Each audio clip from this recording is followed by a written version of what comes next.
அனைவருக்கும் வணக்கம். இது சங்கிலியன் செய்திகள். செய்திகள் வாசிப்பவர் செய்தியாளர் எஸ். கலாதேவன்.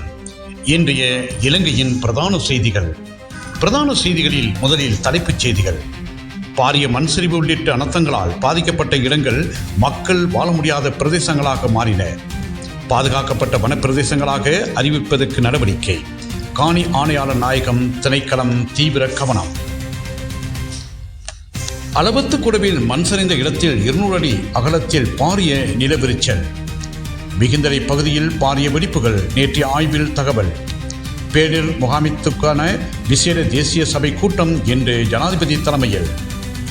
ஆண்டு முதல் 10 மாதங்களில் அரச வருமானம் 4 லட்சம் ரூபாய் கோடி.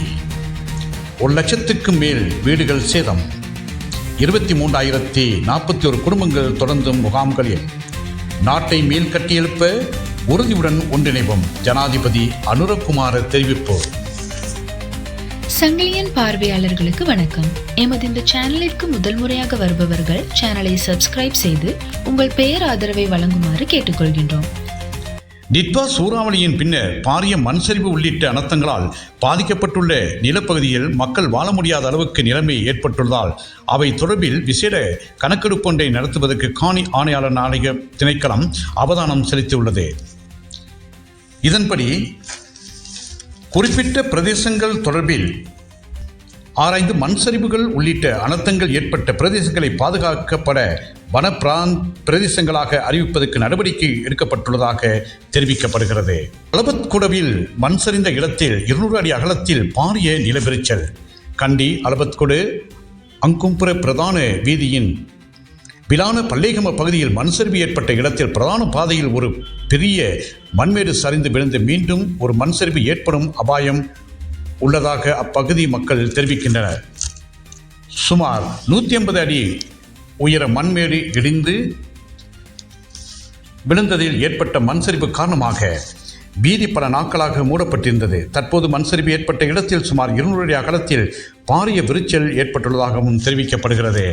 ஆண்டின் முதல் 10 மாதத்தில் அரச வரி வருமானம் 4 லட்சம் கோடி ரூபாய். 2025 ஆண்டின் முதல் 10 மாதத்துக்குள் அரசாங்கத்தின் மொத்த வரி வருமானம் 4,33 பில்லியன்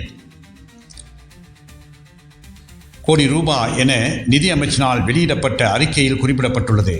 இதில் உள்நாட்டு இறைவரி திணைக்களம் ஊடாக 1,809 பில்லியன் ரூபாவும், இலங்கை சுங்கம் ஊடாக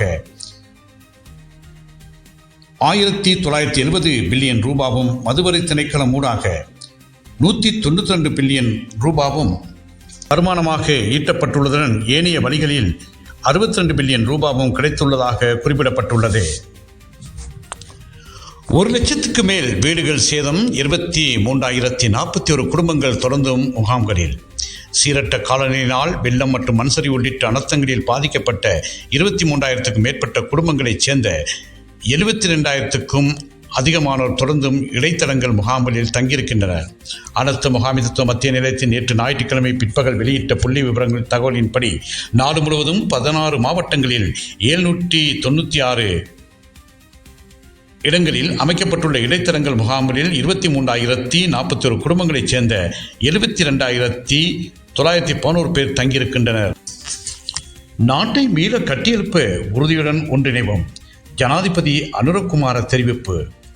இயற்கை அனர்த்தம் நிலைபேறாகவும் படிப்படியாகவும் தீவிரமடைந்து வந்த நாட்டின் பொருளாதாரத்தில் பாரிய தாக்கத்தை ஏற்படுத்திய ஒரு விடயம் என்றும், அத்தகைய சவாலை எதிர்கொள்ளும் ஒவ்வொருவரின் பொறுப்பும் ஓடிப்போவதோ அல்லது பீதியுடன் பார்ப்பதோ அல்ல, மாறாக நாட்டை மீண்டும் கட்டியெழுப்புவதற்கான உறுதியுடன் ஒன்றிணைந்து செயல்படுவதாகும் என்று ஜனாதிபதி அனுரகுமார திசாநாயக்க தெரிவித்தார். இத்துடன் இலங்கையின் இன்றைய பிரதான செய்திகள் நிறைவு பெறுகின்றன. மீண்டும் ஒரு பிரதான செய்திகளின் ஊடாக உங்களை சந்திக்கும் வரை